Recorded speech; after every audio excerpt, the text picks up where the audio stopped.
Hi my dears. അപ്പോൾ നമ്മൾ ഇന്നലെ പറഞ്ഞു നിർത്തി നമ്മുടെ ഡെസ്റ്റിനേഷനിൽ എത്തി എന്നുള്ള കാര്യമാണ്. നമ്മൾ വന്നിട്ടുള്ളത് ആനക്കാമ്പയിലെ ഹിൽ റേഞ്ചേഴ്സ് എന്ന് പറഞ്ഞിട്ടുള്ള റിസോർട്ടിലേക്കാണ്. ഒരുപാട് നാളത്തെ നമ്മളൊരു എന്താ പറയുക ഡിസ്കഷനും അതുപോലെ തന്നെ അതിനൊക്കെ ശേഷമാണ് നമ്മളിവിടെ എത്തിയപ്പോൾ നമുക്ക് വെൽക്കം ഡ്രിങ്കും കാര്യങ്ങളൊക്കെ തന്നു. പിന്നെ ഇത് ഇവിടുത്തെ പെറ്റാണ്. ആളുടെ പേര് പുഷ്പ. ആൾ പൊള്ളിയാട്ടോ, നമ്മളായിട്ടൊക്കെ നല്ല സിങ്കാവും. അപ്പോൾ ഞാനും മൊയ്സിനൊക്കെ അതിന് കയ്യിലൊക്കെ എടുത്ത് വെച്ച് കുറച്ച് ഒരാളോടൊക്കെ സംസാരിച്ച് ഞങ്ങൾ നേരെ റൂമിൽ പോയിട്ട് ഡ്രസ്സൊക്കെ ചേഞ്ച് ചെയ്ത് പോയിട്ടുണ്ടായിരുന്നത് പൂളിക്കാണ്. പിള്ളേർ സെറ്റ് ഉള്ളതുകൊണ്ട് തന്നെ വന്നപ്പോൾ തന്നെ അവർക്ക് ഈ വെള്ളത്തിൽ കളിച്ചാൽ മതി. പിന്നെ അവർക്ക് മാത്രമല്ലല്ലോ, നമുക്കും വെള്ളം കണ്ടു കഴിഞ്ഞാൽ പിന്നെ ഒരു ത്വരയാണല്ലോ അതിലിറങ്ങാൻ വേണ്ടിയിട്ട്. പിന്നെ ചെന്ന പാട് നമ്മൾ വെള്ളം ടെസ്റ്റിംഗ് ആണ്. അതിൻ്റെ തണുപ്പും കാര്യങ്ങളൊക്കെ ജസ്റ്റ് നമ്മൾ കാലൊക്കെ ഇട്ടൊന്ന് ടെസ്റ്റ് ചെയ്യണം. പിന്നെ നമ്മൾ മേലായിട്ട് നമ്മൾ അതുമായിട്ടൊന്ന് ബ്ലെൻഡ് ആവണമല്ലോ. പിന്നെ ഞങ്ങൾ ആഴം അളക്കുകയാണ്, എത്രത്തോളം ആഴമുണ്ട്, ആഴം നോക്കിയിട്ട് വേണമല്ലോ നമുക്ക് ഇറങ്ങാൻ വേണ്ടിയിട്ട്. അങ്ങനെ അതൊക്കെ സെറ്റാക്കിയിട്ടുണ്ട്. അപ്പോൾ ഞങ്ങൾ എന്താക്കി, വേഗം എല്ലാവരും പൂളിക്ക് അങ്ങ് ചാടി കേട്ടോ.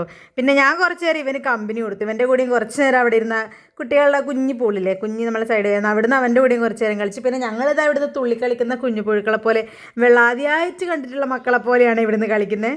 എനിക്ക് പിന്നെ നീന്താൻ അറിയാത്തതുകൊണ്ട് എപ്പം പൂളിൽ ഇറങ്ങിയാലും ഞാൻ ഈ ട്യൂബ് ഇടാതെ ഇറങ്ങിയില്ല. എനിക്ക് ഭയങ്കര പേടിയാണ്. പക്ഷെ ഇറങ്ങാനാണ് അതിലേറെ ഇഷ്ടമാണ്. പിന്നെ അതവിടെ ജാക്കും റോസും ഒക്കെ കളിച്ച് ഞങ്ങളിങ്ങനെ അഭിനയിച്ചങ്ങ് പല പടവുകളിൽ എത്തുന്നു. പിന്നെ ഈ വെള്ളത്തിൽ ഇറങ്ങി കഴിഞ്ഞാൽ തിരിച്ച് കയറാന്ന് പറഞ്ഞാൽ കുറച്ച് ബുദ്ധിമുട്ടാണല്ലോ. നമുക്കത് സെറ്റായി കഴിഞ്ഞാൽ പിന്നെ അവിടുന്ന് അങ്ങോട്ട് കയറാൻ തോന്നില്ലല്ലോ.